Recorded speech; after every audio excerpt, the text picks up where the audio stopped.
this lesson, we're going to be covering linear regression. So before we jump right in with linear regression, I want to just go over how we make a scatter plot. So a scatter plot is two variable data, so bivariate data that compares two variables. So in this particular example, we're comparing homeworks completed to final grade in the class. So if I wanted to make a scatter plot, it's similar to how we graph on a coordinate system. Our x values are on the left-hand side. Again, that's represented by homeworks completed, and our y values are representing the vertical axis, the final grade. So in order to get to this first point, we would go to where 10 homeworks completed are, and we would go up to a final grade of 42, which is about right there. The next point, 21 homeworks completed, and 58 is the final grade in the class. 43 homeworks completed is a 94. Oops, I didn't mean to make that line there. Let me erase that. There we go. The next point, 40 homeworks completed is an 87. See about right there. 28 homeworks completed is a 65.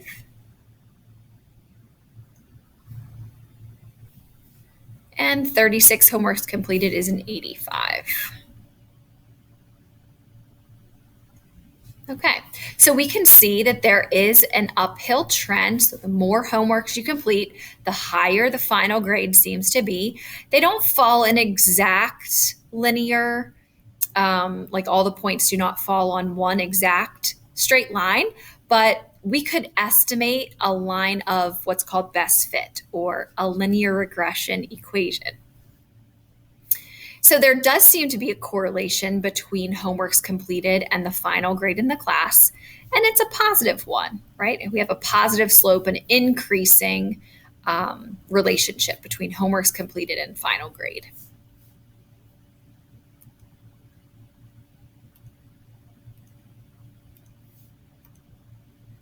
Okay, so the next thing we're going to talk about is just types and strengths of correlation. So in the last example, they were all pretty close to a straight line. So that one would have been a strong positive correlation. All of the points are very close to one straight line. But the more scatter we have around a line, the weaker the correlation becomes. So this would be considered a weak positive correlation. It's still increasing, the slope is still positive, but the points are more scattered around that point. So we tend to say it's a weak positive. In this particular example, we have a negatively correlated set of data, but the points are all very close. So this would be a strong negative correlation, whereas these two are a little weaker. This one is weak negative, a lot of scatter between the points. This one isn't as strong as this strong negative, but isn't as weak as the weak negative. So maybe we would say a moderate negative correlation, meaning a medium amount of scatter. And then, of course, we have the situation where there's no correlation at all between the two variables. And correlation does not mean causation. So we can't say that one variable causes the other, even if they are correlated. So on that last example, I'm not saying that completing your homework will cause you to get a good final grade. It just means there does seem to be some relationship between the two. So you're more likely to get a better final grade if you complete the homeworks in the class. But again, one doesn't cause the other. Okay, we're going to use this next example, number of absences versus grade, to again just talk about what type of correlation we think is happening. So again, we're going to form the scatter plot here. For 2 absences, we have a final grade of 81. Oops. So sorry about that, guys. Forgot to switch to my pencil here. Okay, so I'm going to change color too. That orange doesn't show up as nicely. Okay, so 2 absences, a grade of 81. For 16 absences, the grade is a 62. For 4 absences, a 78. 0 absences, a 97. 5 absences, a 75. And 8 absences, a 67. Okay, so we can see there does seem to be a downhill trend to the data. So it's a negative correlation, and there is some scatter between the points. So maybe a moderate negative correlation.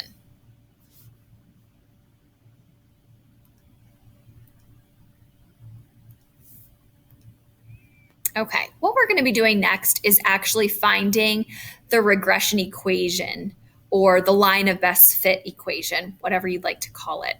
So as we can see for this particular example, we're not going to be using this data, but we see that there is an uphill trend. There is quite a bit of scatter, so maybe it's a weak positive correlation. And I guess I could estimate what I think the line of best fit might be. Something like that, maybe.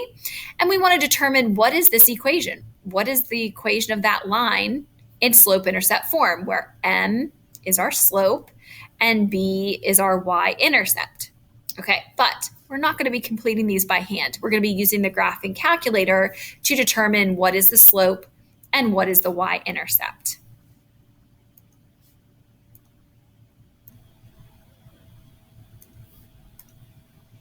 Okay, so we're using that same example that we did earlier with looking at homeworks completed and final grade. I'm going to rearrange my screen a little bit so I can pull up my graphing calculator.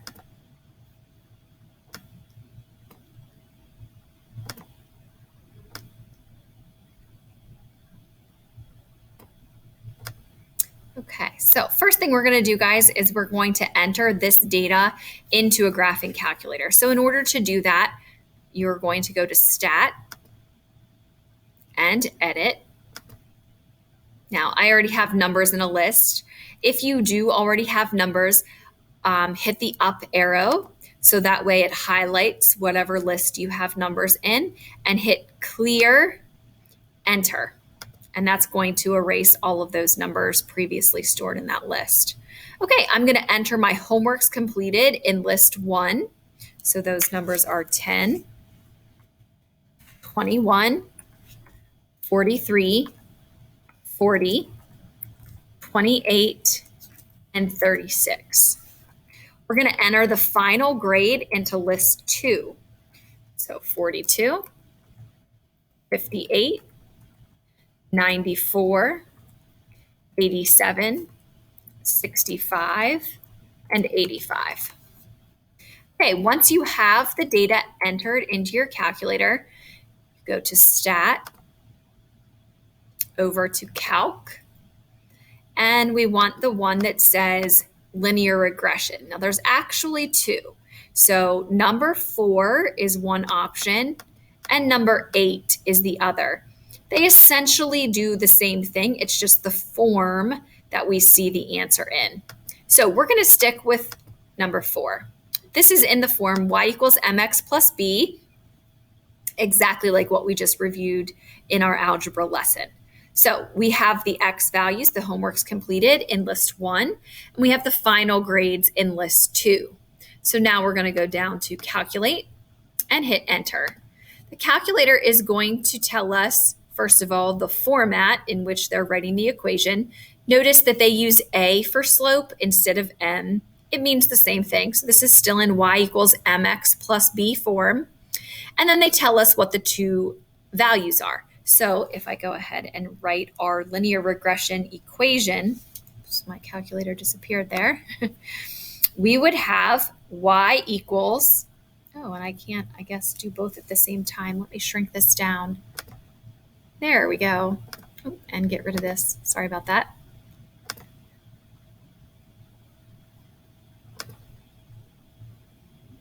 Okay, there we go.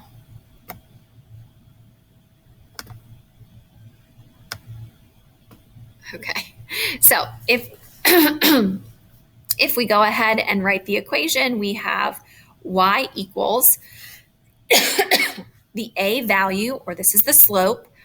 I'm going to round that to 2 decimal places. So 1.59x, and then plus b, which the b is the y-intercept, which is 24 point, again, I'm going to round that to 2 decimal places, so 71. So my slope in this case is 1.59, and my y-intercept is 24.71. Keep in mind, y is representing the final grade. So final grade is equal to 1.59 times x, which is the number of homeworks completed, plus 24.71. That's always nice to take a look at what does y represent and what does x represent, because most of the time you're going to be asked to use that equation to predict something, which is exactly what number 2 is asking us to use. Use the regression equation to predict the student's final grade in the class if they have completed 30 homework assignments. So we can see the homeworks was represented by x. Again, it was the x list. So I'm going to plug this 30 in for x and figure out what y is. So this equation would say the final grade is going to be equal to 1.59 times the number of homeworks, which in this case is 30, plus 24.71. And that's going to give us our prediction for our final grade. So let's go ahead and do that math. 1.59 times 30 and adding on 24.71. That gives me a prediction of a final grade of 72.41%.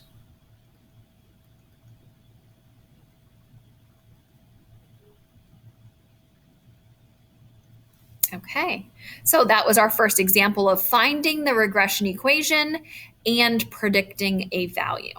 Let's look at one more of those.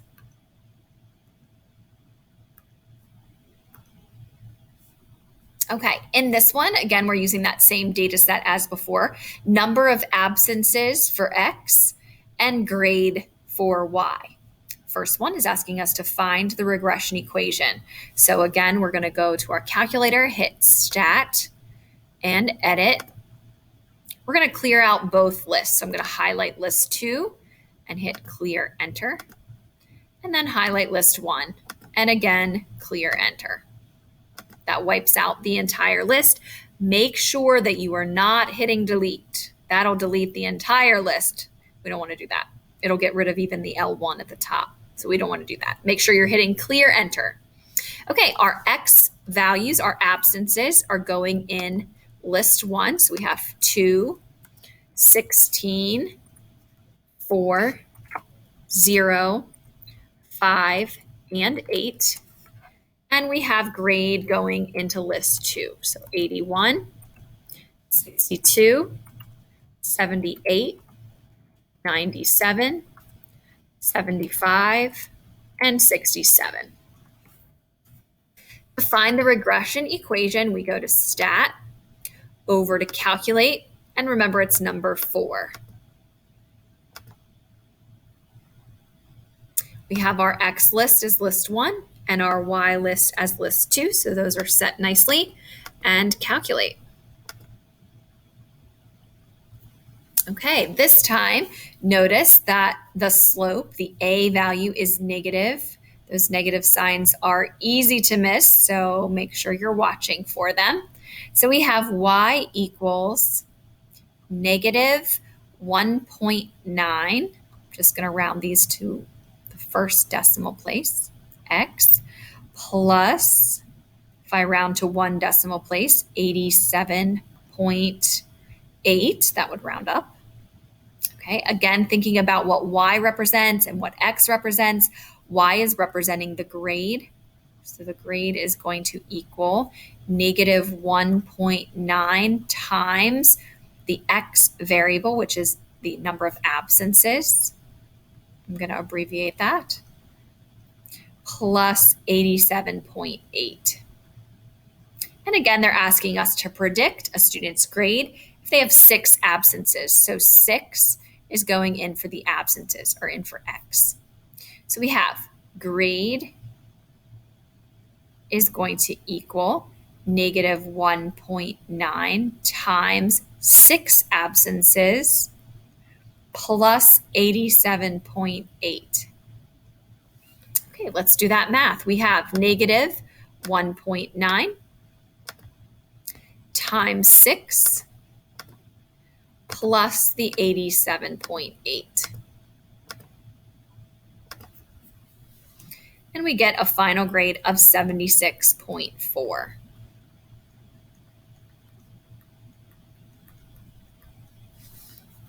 Okay, and that is how we find regression equations and predict values from that regression equation. This concludes the lesson.